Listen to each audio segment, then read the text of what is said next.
I need some traction. You need some traction. Awesome. Hey everyone, Lloyd Lobo here, co-founder at Boast AI. Boast AI is on a mission to help innovators become successful and change the world by giving them access to government funding and the resources they need to succeed.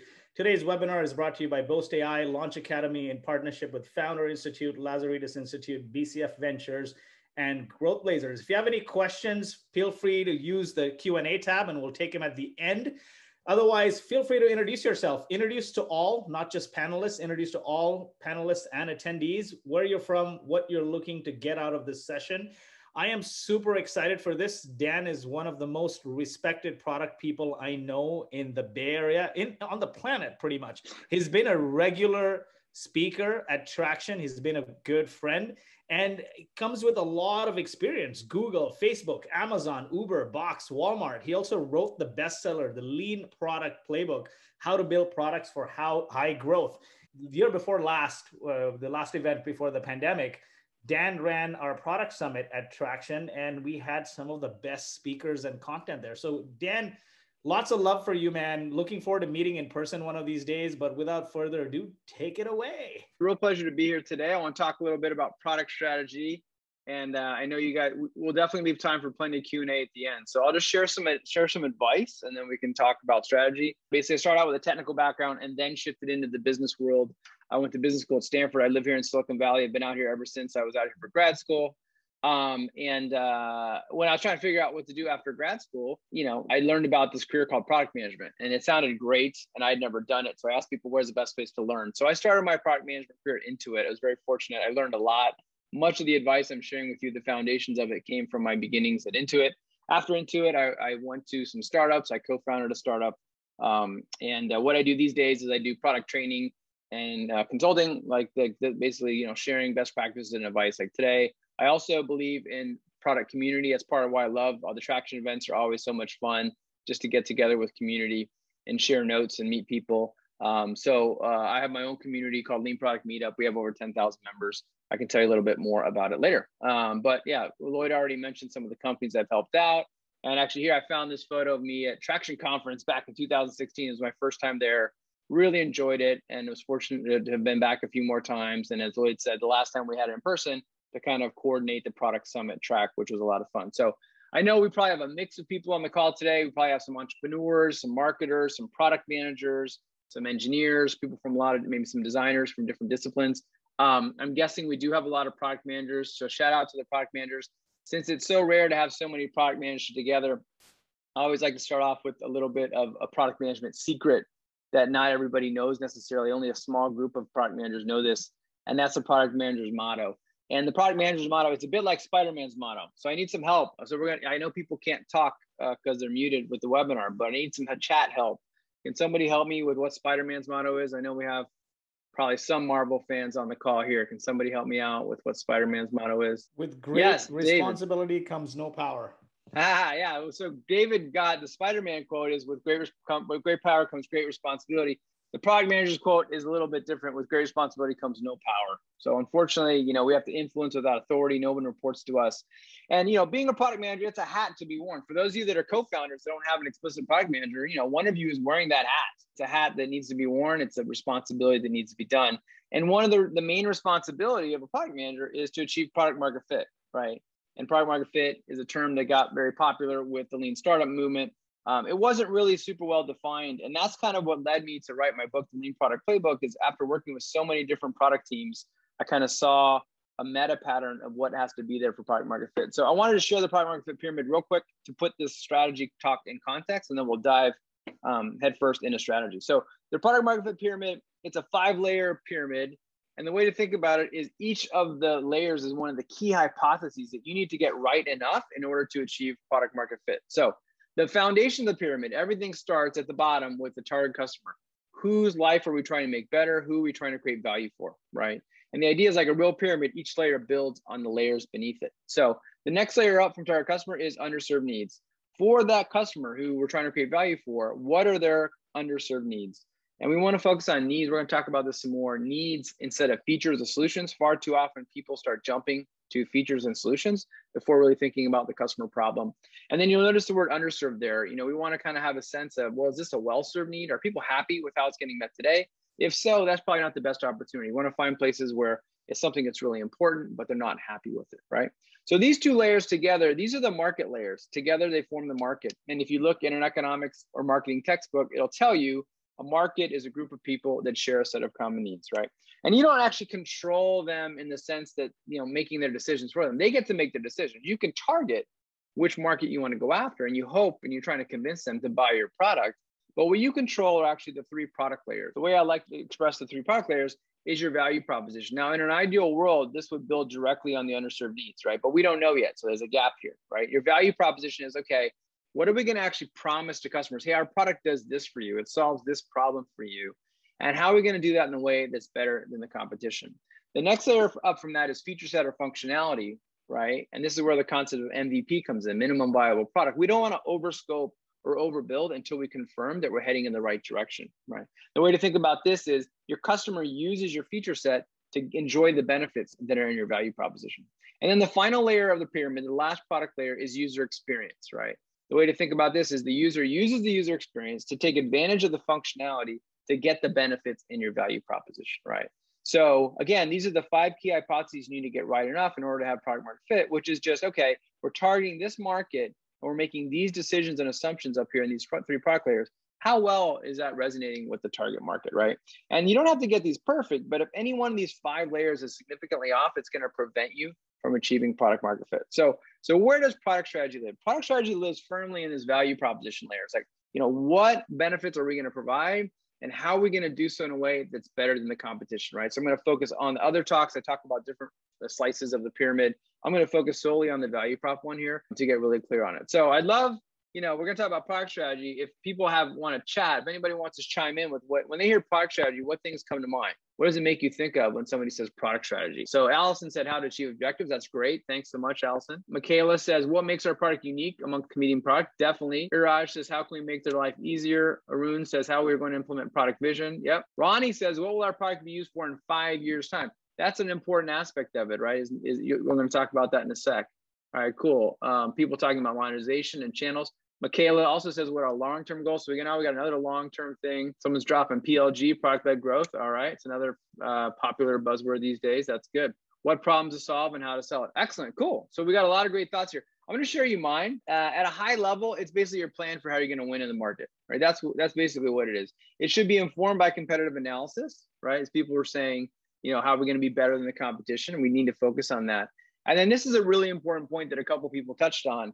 It's got to be focused on the long term versus the short term.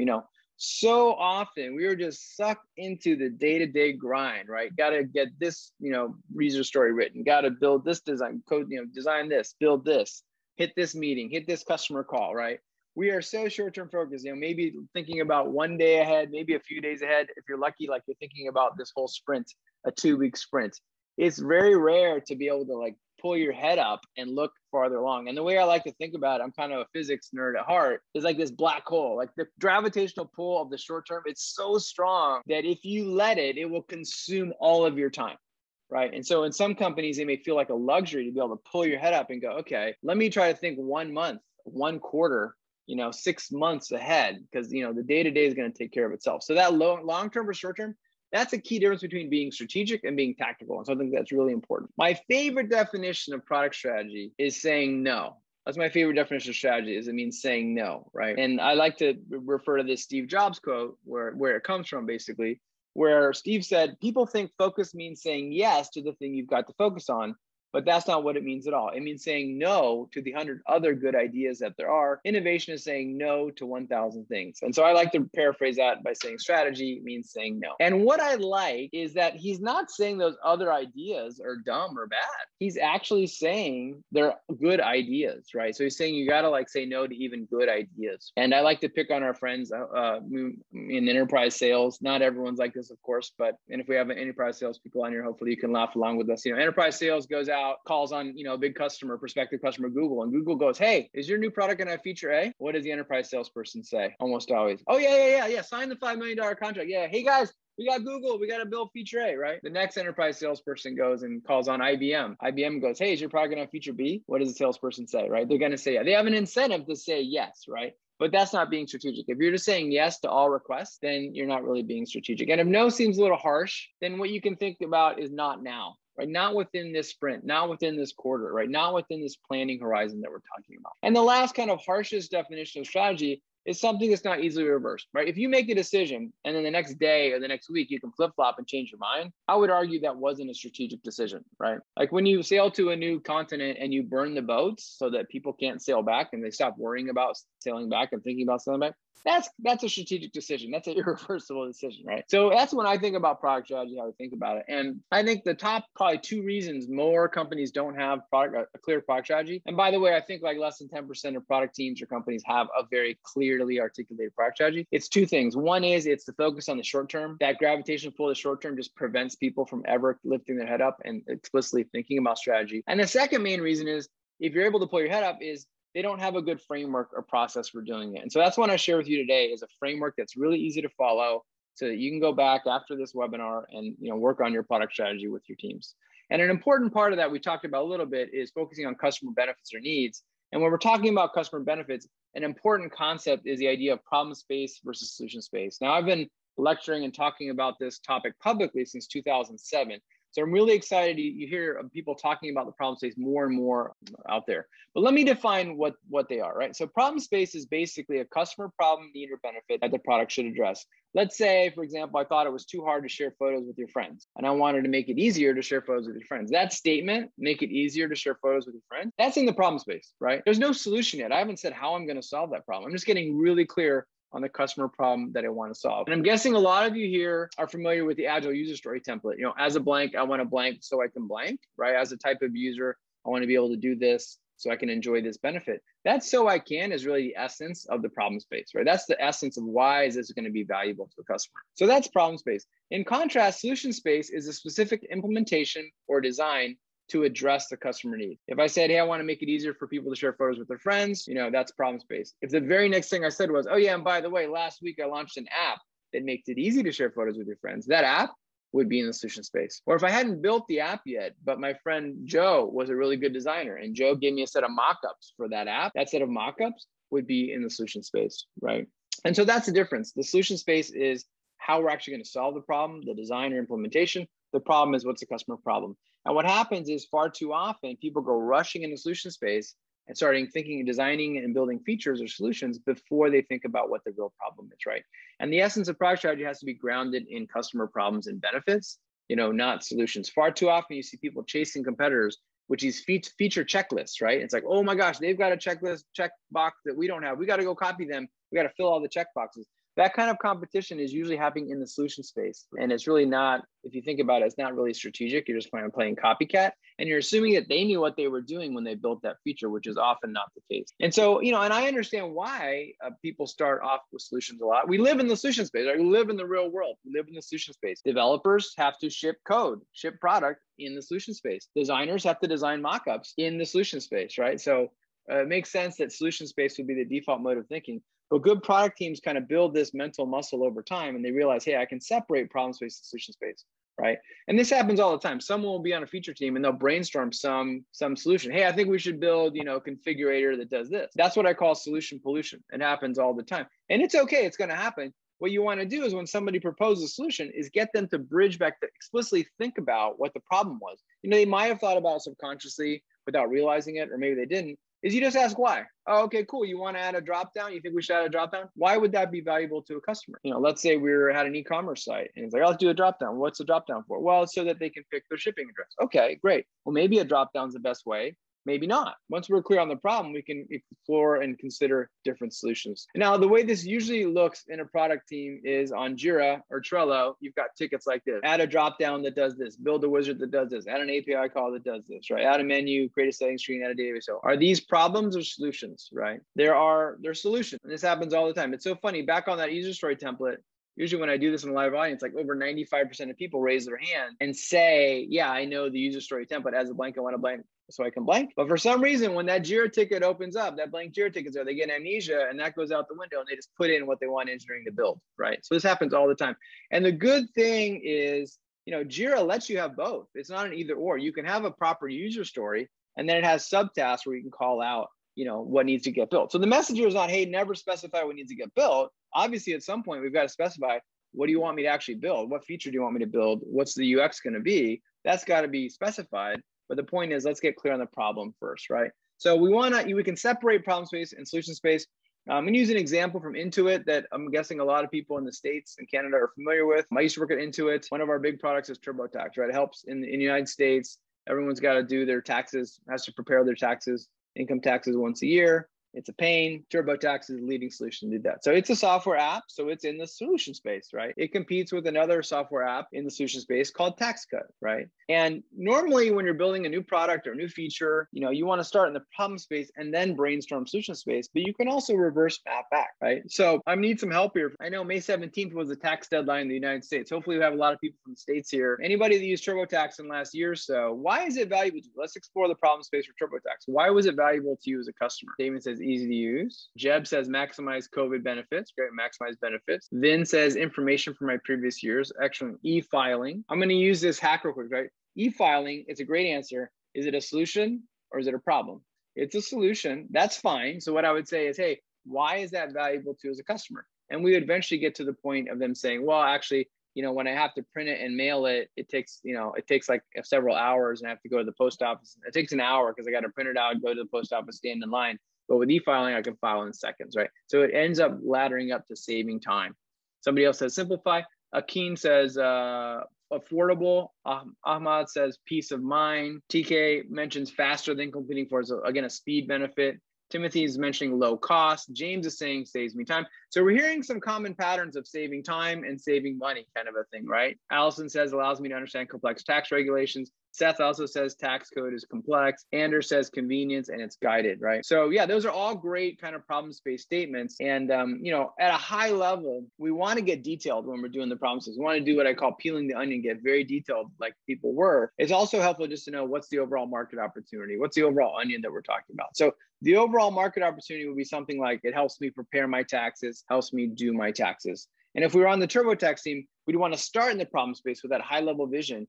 And then this is the fun part with your team. Before you get the features or solutions, you want to take the time to explore the problem space, brainstorm. Hey, if we want to help people with their taxes, what are all the things that we could do to help them? Not saying we would. We're doing divergent thinking right now. What are all the things we could do, right? It could help you check your taxes. It's a computer program, right? So it's math. It can make sure your math is all right. As several people mentioned, it can file your taxes, right? It can, as someone else mentioned, it can maximize your deductions, make sure you're like getting the biggest write-off that you can. It can reduce your audit risk. These are just 4 examples. And I got a lot of other great examples here in the chat from people in the audience, right? So the other thing you'll notice in the chat is kind of messy.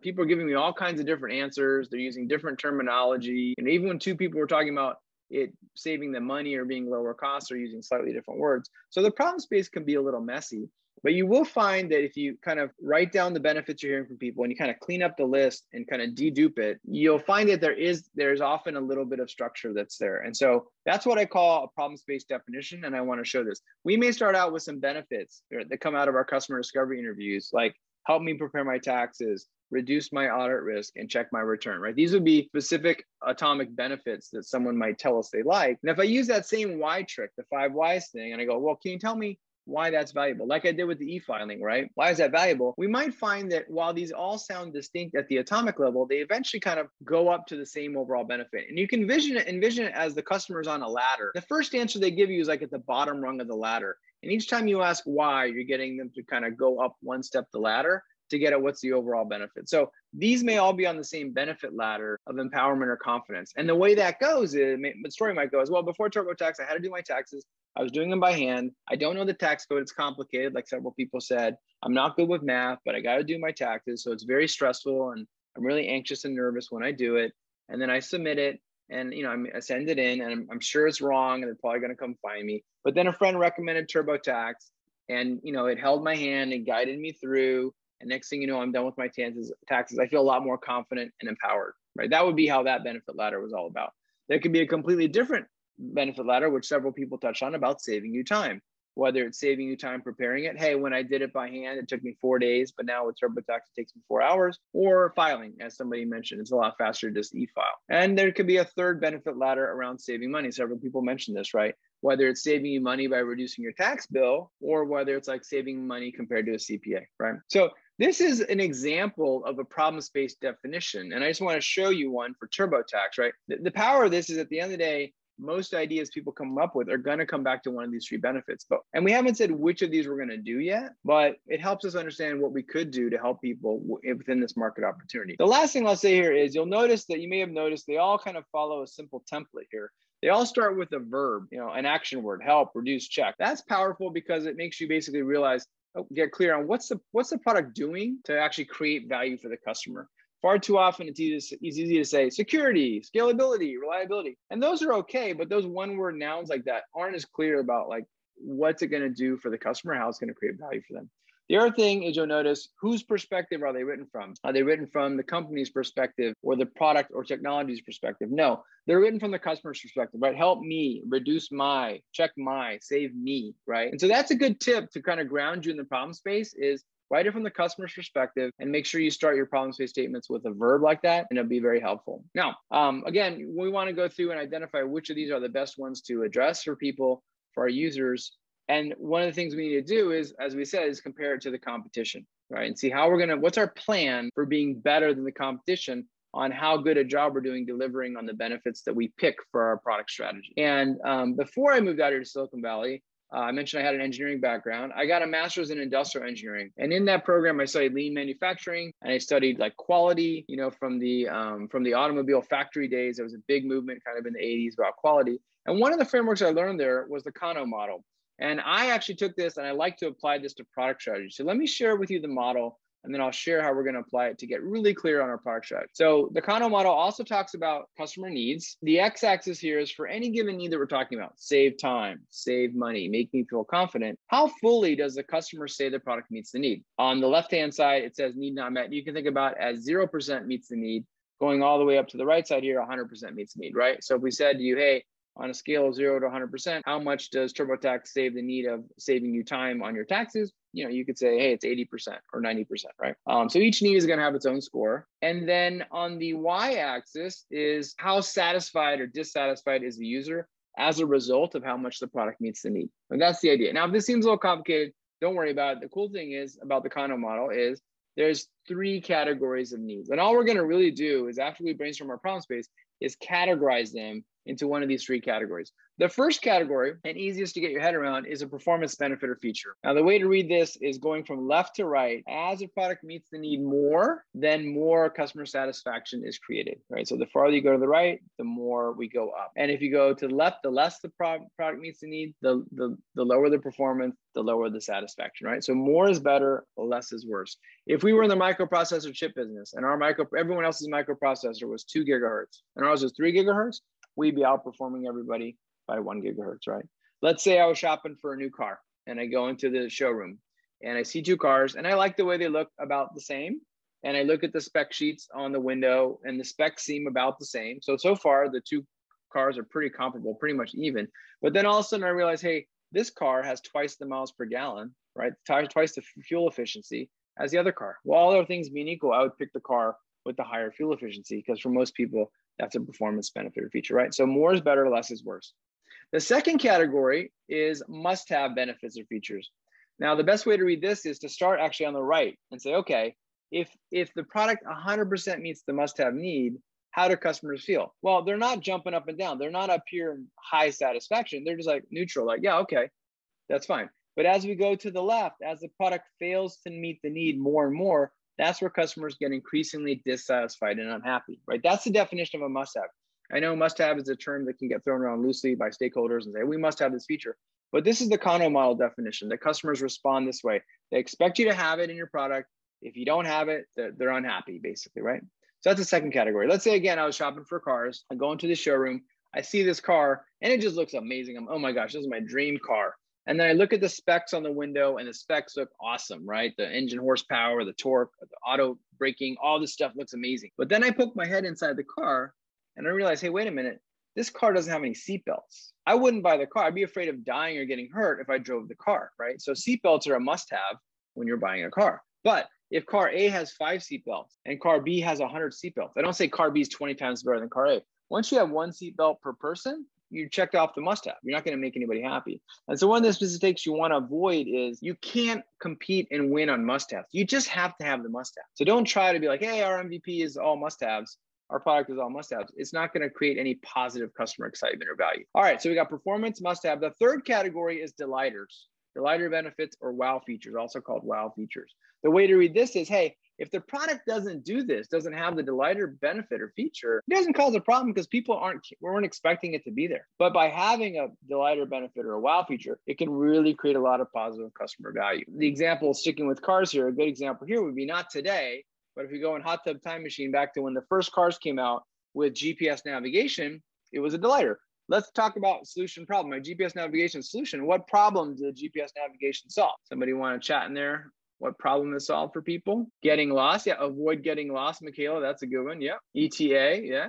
Find the fastest route. Cool. Distracted driving, navigating. Exactly. Yeah. Don't have to use your phone. Cool. Yeah. And this was back in the days before we had phones that had GPS built into it, right? So yeah, I would say something like, it helps me figure out how to drive from where I am to point B, or from point A to point B. It helps me figure out how to do that, right? And if we think about the solutions before GPS navigation, I know a lot of the folks here are probably too young to remember, but people actually used to carry around paper maps in their car, and you would stop and you pull out the map. Several people are talking about it, Timothy and Michaela. You'd pull out this map and you try to figure out where the heck you were going and look at it, right? Or you'd ask for directions from somebody, or you just wing it and try to get there on your own. Try to use the force or use bird navigation to get there, right? And then for a little while, when MapQuest and Google Maps first came out, you couldn't get it on a phone, but you print it out. Remember, you print it out and bring it with you.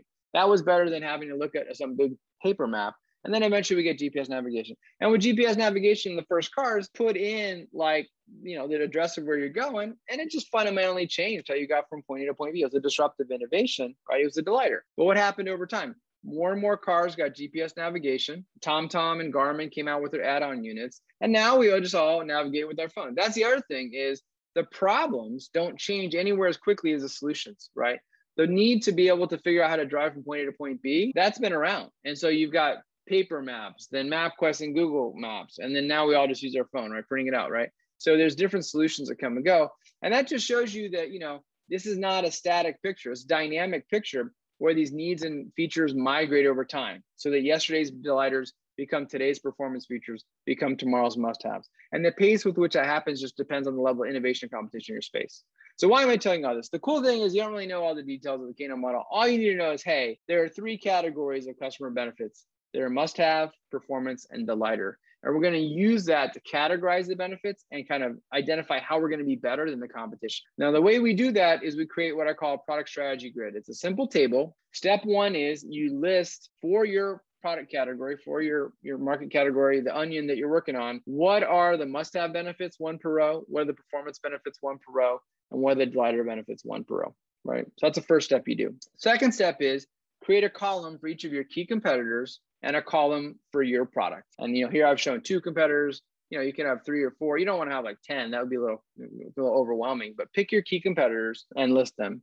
The next step you want to do is you want to rate how good a job is each competitor doing on each of these benefits. And I've kept this a little abstract so you can imagine what it might be for your space. In a sec, we're going to talk about a real world example with real benefits, so it becomes a little more tangible.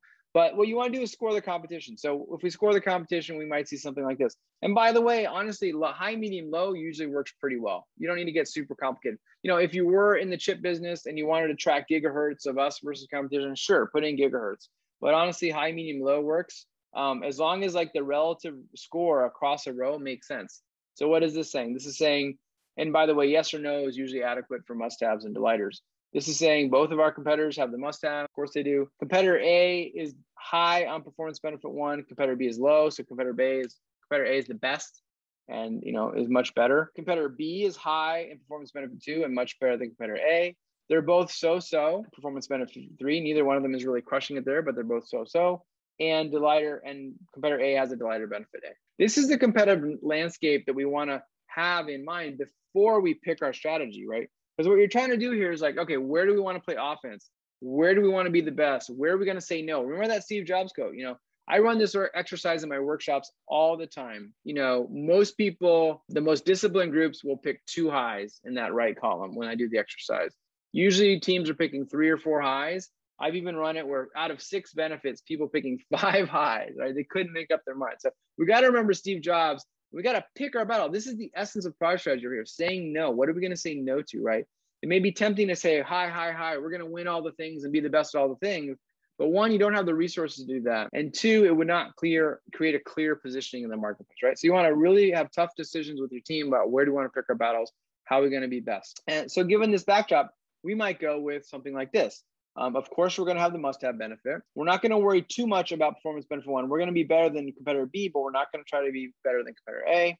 We're going to say no to performance benefit 2, right? We're just not going to worry about that one. And we're going to try to be the best at performance benefit 3, right? The other guys are medium, and we're going to try to be high. Maybe we've identified a target market, back to the pyramid, that really values this benefit. So we're going to go after them and try to meet their needs better than anybody else, right?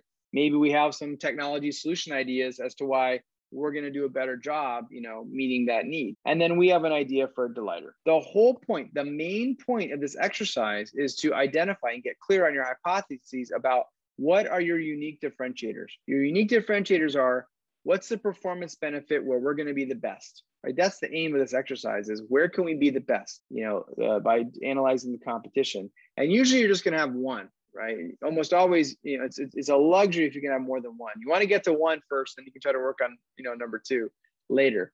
And then also any unique differentiators you have, right? That's what matters the most. Again, you don't compete on must-have. This is the way to think about this is the special sauce of our product, right? So obviously when you're building a V1 product, you want to get clear on what's our special sauce. How are we going to win in the marketplace? What's our strategy, right? Even if you're building a new feature, you want to get clear on how is it going to be better than the competing features of our product. And I will say, if you already have the product in market, which I'm guessing many of you do, you know, it's okay. You can go try to reverse engineer this product strategy grid so you can shore it up and get really clear on how you want to win in the marketplace. So that's the goal. So that's the tool. I've explained, you know, problem space and customer benefits and Kano model and the categorization. And so that's all you want to do. I've got a generic example here. And what I want to do is close out with a tangible example that a lot of you are probably familiar with. So who's familiar with Instagram? Usually when I do this, like over 90% of people raise their hand. The reason I pick these products is so that people can relate to it. Now, the thing is, we're not going to talk about Instagram today. Instagram's been around for a long time. It's a very mature product. What I want to do is go back in time and tell you a story about when Instagram first came out. So we're going to get in a hot tub time machine and go back again. Now, when Instagram first came out, they were a mobile photo sharing app. And there were already several other mobile photo sharing apps that were there. It was a crowded market. And they came in and they quickly shot up to number 1. And you don't see that often, right? It's kind of rare for a product to enter a crowded market and suddenly just shoot up to number 1 and completely dominate that market. You do see it every once in a while. I would argue every time you see that happen, it's because they had such a clear, compelling product strategy. They were so outperforming and such a clear delighter, if you're lucky. The best thing is to have a combo of a clear outperformance delighter, but at a minimum, they outperform. You can kind of reverse engineer why that happened. So that's what I want to do is not today. Well, let's go back for those of you that remember when it first came out, what we're looking for here, and people are putting in some ideas, which is great. How do they outperform the other mobile photo sharing app? By the way, when you're one tip, one clue or hint that you're talking about performance is you can quantify it. If you think about the examples that I shared, I mentioned, hey, microprocessor gigahertz chip speed. Everyone else was 2, we were 3. There's a number, we can quantify it, right? I mentioned miles per gallon or fuel efficiency. Okay, this car is 20 miles per gallon. This one's 30 miles per gallon, right? So that's how you know you're outperforming, is you kind of quantify the performance difference. And then the other thing is a delighter. So how did they out-delight or outperform the other people? So Ahmad jumped in with the answer, photo filters. That's great. Yeah, photo filters definitely were part of their product strategy. Let's go back to solution space and problem space. Are filters a solution or a problem? Nicole says, people are saying solution. Yeah, and that's fine. Again, we're not trying, it's not a big deal. Somebody says solution, then all we do is we use that why trick and say, great, as an early Instagram user who discovered filters, why were they valuable to you? So let's get clear on the problem that maps to it, right? Why were they valuable to you? As an Instagram user, why were filters useful to you? Shane says, make my amateur photos look cool. That's right. Problem, differentiate yourself, differentiate your photos. People are not pros. They want to look like pros. That's exactly right. Non-professional. That's right. So you see, again, the problem space is a little messy. We're hearing slightly different answers. The things that I hear from people are make my photos look unique, make them look artistic, make them look better, make them look more professional, make them look more interesting, help me express myself, all those kind of things, right? So I would just sum it up as, hey, makes my photos look good, right? It's all under that umbrella with slight nuances. Excellent, cool. And then the last thing is, were filters a performance? Were they outperforming or were they a delighter? We got delight. Yeah, a few people, John. Yeah, as a delighter, right? In the early days of these mobile photo sharing apps, they didn't have these filters. You didn't expect these filters to come out, right? It's like, oh, so you saw these, you probably saw a friend's photo with some amazing filters. Like, Dan, where'd you get that thing? I'm like, Instagram. And you go in there and check it out and you're totally delighted, right? Here's the interesting thing. How about today? If in 2021 we were to launch a new mobile photo sharing app, would we have to have filters or not? Yeah, it went to a must-have, as David said, right? Remember I talked about that evolution, how things go from a delighter to must-have, right? Everybody got used to the filters, and so now it's a must-have, and we'd be laughed out of the App Store if you launched a photo sharing app that didn't have filters, right? So, okay, all right, cool. So we got one of the key parts of their product strategy, which was, make my photos look good, supported by filters. Any other delighters that come to mind or performance? Any way that they outperformed or other ways to delight that they did that people have ideas about. David says stories. I know a lot of people have stories. That came out later. They didn't have that early in day one. Somebody said sharing. They do have sharing. Anson said loads faster. There we go. And Sachin's got it, right? Sachin's got it. Cool. So Sachin just said perceived upload time of photos was much faster on old 3G. And that's right. So for those of you that weren't around back then, the way that these apps worked is you would launch the app, you'd the camera would open in the app, you'd line up your photo, and you take your photo, and then you do whatever you're going to do with the tags and the editing, and then you'd hit the upload button. And, that was it. Now, when you did that on Instagram, it would feel 2 or 3 seconds faster than all the other apps, right? It was 2 or 3 seconds faster. Now, we probably have a lot of techies on the phone. They're like, okay, wait a minute, Dan, like the megapixels of the camera is the same. So it's the same megabytes. The file size we're uploading, is the same. The bandwidth is the same 3G or Wi-Fi bandwidth, so the bandwidth is the same. Maybe they have some crazy compression. No, everybody had the same compression, right? So what was it? How were they magically able to upload, the same file with the same bandwidth, the same compression? How could they do that faster, right? What they did, it was actually a clever UX hack, and that's why, the person that said it said perceived upload time. What they did, as I said, is, every other app would wait for the user to tap the upload button.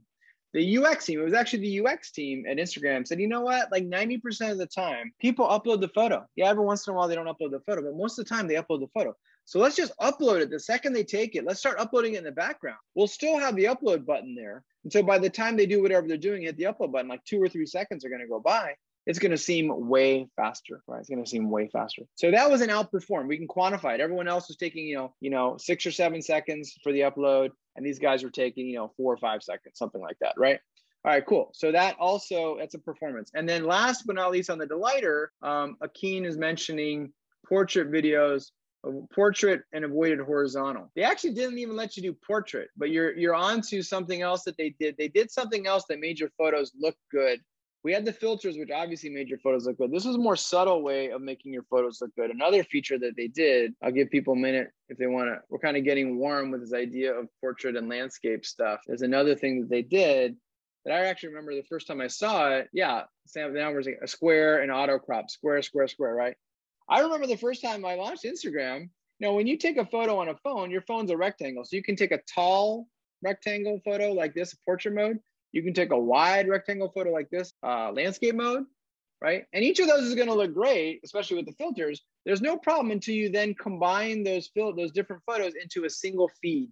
Now, when you combine them in a single feed, that feed is a fixed width, only has so many pixels. So these tall, skinny photos are going to be fine, but these wide photos are going to have to get shrunk down. And so they knew that would be the case. They don't want to have some photos shrunk down, some photos not shrunk down. It would look kind of janky. So they said, hey, we're going to avoid that. We're going to make everything a square, and then you don't get into that aspect ratio issue. So it was a more subtle way they made your photos look good, not at each individual photo level, but when you took them all together. Awesome. So great. So we've actually hit all the things that I had in mind, and we can create the problem space and the solution space for Instagram, right? This is how I would describe it, right? We have the benefit of make my photos look good, which is supported by filters and also the square aspect ratio. And we have the benefit of post my photos quickly, which is supported by the photo upload UX hack, right? And so now we have what we need to kind of recreate what was Instagram's initial product strategy. So let's create the problem space grid for Instagram. We have must-haves, performance, and delighters, right? We have all the other photo sharing apps, and we have Instagram. So let's fill this out, right? The must-haves. We don't even talk about the must-have. Obviously, if you're a photo sharing app, you got to let me share my photos. Everybody does that. On the performance benefit, we talked about posting my photos quickly. Everyone else is low and Instagram is high because of their clever photo upload UX hack. And then on the lighter front, it's make my photos look good. Everyone else is not doing that well. And these guys are doing a lot better because they're using the filters and the square aspect ratio. So if we say what were their unique differentiators, these were their unique differentiators, right? And again, I mentioned briefly, when you've got a clear outperform benefit plus a unique delighter, that is a very powerful combo. Your product is, if your product strategy nails it like that, you're going to be creating so much more customer value than all the other products that you're going to see, you're going to quickly become number one. And time and again, when you see a new product enter a crowded market and shoot up to number one, it's because they had a very clear outperform plus a delighter in their product strategy. Now, sometimes I tell the story and every once in a while, someone will be like, well, Dan, this is a nice, pretty package you tied up in a bow here. Is this just revisionist history? How do we know that this was Instagram's intent and their plan? And I always love it when companies share their initial docs, so you get a sense for what they were thinking at the time. So luckily for me, someone on the UX design team from Instagram early on shared a deck where they talked about the strategy, about the UX upload hack and other things. And in that deck, they also shared the original tagline for Instagram. Now, I don't necessarily expect anyone to remember from back in the day what their tagline was, but I happen to have their slide here, so I want to share it with you. Their tagline was fast, beautiful photo sharing. What I love about this, it's only 4 words, but it's very powerful. There's a lot of strategy packed into those 4 words. In fact, they have their whole product strategy packed into just these 4 words. They have their must-have, photo sharing. We're a photo sharing app. That's what we do. They have their performance benefit. Hey, we're fast. We're faster than everybody else. We're faster on upload. Our app loads faster. Everything's faster than everybody else. And beautiful, they're delighter, right? We make your photos look more beautiful than anybody else out there with our filters and our square crop and so on, right? And you can imagine, this is the cool thing about a nice strategy is it lasts a long time. Sure, they came out the gate with the photo upload hack and the filters, but they've done a lot of other things to make sure it's a fast experience. It's a beautiful photos and that you can share things in all the ways that you want to. So I hope that advice on how to create a product strategy is helpful for you. I want to thank you guys for taking the time with me here. Real quick, I mentioned briefly that I've been running a lean product community here. It was over 7 years ago. I started it, over 10,000 members. Each month I just host a top product speaker, the kind of speakers you would see at Traction Conf. We took it online with COVID, so now we have people around the globe that come in. Our next event is actually July 22nd with Heaton Shaw. He's going to talk about product market fit. And so you can go to meetup.com/leanproduct and join our group for free and if you want. Also, if you're interested in what I was talking about, every once in a while I teach a public workshop. My next one, I have one coming up in August 17th to 19th. I love getting feedback from people. So if you want to hold up your phone to that QR code or you want to copy my slides, you can just go to that bit.ly link or you can go to the QR code. So David asked a good question, which is, David Daniels, do you ever follow technology infrastructure trends to build a product vision for instance, location-based capabilities for the mobile phone to enter the taxi hailing business? Yeah, it's a tough thing to do, right? The problem is far too often because it's solution-based thinking, people start in the solution space too early. And there are numerous examples. Like the one I like to give is the Segway, right? The guy who invented the Segway thought nobody was ever going to walk again. Right? He thought it was like, oh my gosh, this thing's going to be so amazing, no one's going to walk. Right, so he kind of fell in love with the solution. And it turns out that for most people, you know what, walking was perfectly fine. It wasn't a big deal. They didn't want to spend that money. They didn't want to, be riding a Segway around, right? In fact, as I like to say, it only resonated. If you think about it, it goes back to target customer. It resonated with 2 distinct customer groups. Let's see if the group audience can identify them. Usually I have some funny pictures of those groups in my deck. Let's see, who did Segway resonate with? It didn't resonate with the mass market. So who got Paul Blart? That's right. Mall cops, right? Mall cops, police, kind of like the same mall cop. Yeah, security guard, police use case. And Andrew got the other one, tourists. That's right. Yeah. So I will say, so back to your question, yes, you should be kind of keeping your eye on what is technology enabling. And, GPS navigation enabled, people to do away with paper maps. But you always want to connect it to that problem. Have that tight mapping of, great, this new technology is emerging. How can it really solve a problem better? There's so many different solutions like chatbots. I remember when chatbots came out. What's your chatbot strategy? Everyone's like, chatbot.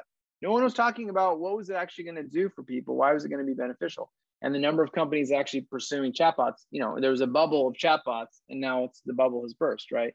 Same thing a little bit with AI. It's like AI, machine learning, deep learning. That's a solution looking for a problem. right? So you want to, so not to say it can't be useful, but you want to always ground it. So you want to have your feet in the problem space world really clear and your feet in the technology world, so you don't miss the trend. I will say too, David, every once in a while, there's a platform change or a major shift, right? Mobile, VR potentially. Like a lot of people thought VR was going to change everything and everyone's jumping on the bandwagon. It turns out the pace of that is not happening anywhere near as quickly as people expected, right? Or the App Store. So you want to be mindful of when these major technology shifts happen so you can hop on the new bandwagon. But when you do it, don't fall in love with the solution. Just make sure you're grounded in the problems. Greg Zen says, any tips for a PM coming on to a product that was built solution first? Yeah. So Greg, solution thinking, solution pollution is pervasive. So many products are built that way. There wasn't a lot of good thinking. It's perfectly fine. You can actually just assess where you're at. You can reverse engineer. Okay, who do we think our customers are? What do we think the problems are that we're solving for them? And then you can say, let's go talk to them about how good a job our product is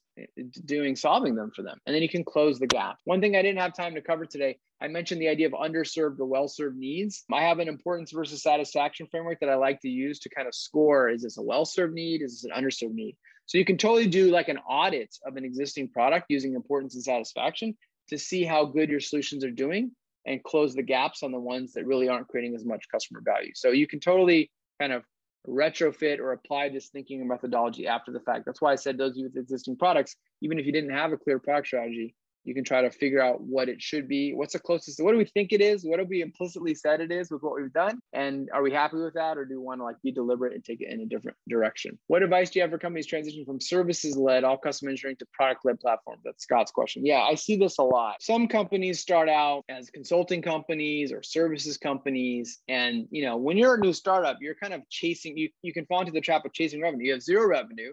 So some client comes along willing to pay you revenue if you build a custom solution for them. So you say, sure. And then you do that for one, and then you do it for the next one. Next thing you know, you're like a custom software shop. And I get that. That's what's going on is custom engineering going to a product-led a platform, right? The advantage of a platform, maintaining that custom code across multiple clients is really tough. And the tech debt is just kind of building. So what you want to do ideally in a product-led company, you're like pattern matching across your clients and saying, okay, here are the needs that we know 60% of people in this vertical have this need. This other need, well, it's just one or two companies that are saying that they have this need. Well, all other things being equal, let's address the wider use case need. If you're already in a custom software, in a situation, you just want to kind of like do that kind of analysis across your feature set. And as you refactor or you build your new platform, you want to just make sure it supports the capabilities for the largest breadth of people, right? And sometimes I hate to say this, you hear people say you have to fire your customers. As your company evolves and grows, you realize, gosh, in the early days, yeah, we were servicing small accounting firms, but now we've kind of migrated over time and we're serving more like enterprise financials, companies. You might have to let those people go. And, getting that clarity of your product strategy, certainly what I've talked about today is you come up with your hypotheses. Once you get your product in market, then you're going to see how is it going? Is this product strategy resonating with people or not? You're going to have to iterate it and tweak it and perhaps pivot, right? And so over time, as you get clarity on that, what vision that's going to create the most value, you're going to iterate it. Caroline says, any tips to help stakeholders in a typically sales-driven company understand the value of product-led approach? And I like to take a step back. Some companies are very sales-driven, like sales calls the shots. Like I was jokingly saying about the enterprise salespeople, like whatever they sell, they come back and tell the product team and the dev team, here's what you got to build because I just sold it, right? They're selling vaporware. And then they're, writing the checks later. And then there's also other companies that are engineering centric, right? Engineering kind of drives and figures out what they want to build, right? And, those two extremes are not necessarily optimal. You want a healthy balance, sales, product management, engineering, and design. So the number one thing I would say is, it kind of goes back to Scott's question is, if all we do is take custom requests from customers and we say yes to everything, we're going to end up, there's for those of you who don't know, I live in the Bay Area, in San Jose, there's a place called the Winchester Mystery House. The guy that made the Winchester rifle got rich off making the early rifle. And he and his family, the way they built this house, they would constantly add on and like different sections have different designs. It just looks weird, like a Frankenstein mystery house, the Winchester thing. If you just say yes to every customer request, there's no strategy. You're just like letting your customers randomly guide how your product roadmap is evolving over time. You're going to end up with like this Winchester mystery house of features. But, so that's what you want to do. And so maybe, hopefully at some point, again, in the early days, you got zero revenue, you're going to chase revenue a little bit. But hopefully that doesn't go too on for too long. And at some point you can take a step back and say, gosh, our product is in like 6 different verticals and 6 different industries. And we're writing so much custom code. then when it comes time to update or add new features, it's just like a mess. It takes so much engineering effort. If we consolidate this into a platform, right? And how do we be more strategic and think across different customers about how we can pattern match and make sure that what we build, we're going to build a feature. Gosh, wouldn't it be great if 80% of people in our target market use a feature instead of just 10% of people? So that tends to be the best thing, that tends to be the best approach to doing that. Because the other thing I'll say too, I forgot to mention back to solution-based problem space, if Google says, hey, is your product going to have feature A? And you think you're doing the right thing by saying, yes, it will. We're going to go build that for you, Google, or IBM. And you go build feature A. The number of times I've seen an enterprise client ask a startup for a key feature, and the startup kind of moves heaven and earth and does this huge grand gesture to launch the feature, and then it launches, and then the big enterprise client doesn't even use the feature. Sadly, that happens a lot. And why does it happen? Because they weren't even clear on their problems, right? They had solution-based thinking. Someone at their company said, we need this feature, but they weren't sure why they needed it or how it was going to help them. And so even if people are asking for solutions, you can say, oh, great, can you help me understand why that would be valuable to you, and make sure you really nail the problem instead of just building a solution. So hopefully those are some helpful tips. Thank you everyone for joining us. Dan, this was fantastic. Every time I listen to you, I learn a ton. I've stepped away from a product role here now that we have a whole product organization, but right. Always bring the feedback to the team. This is fantastic. Thanks everyone for joining us. Yeah. Have a wonderful 4th of July or Canada Day holiday coming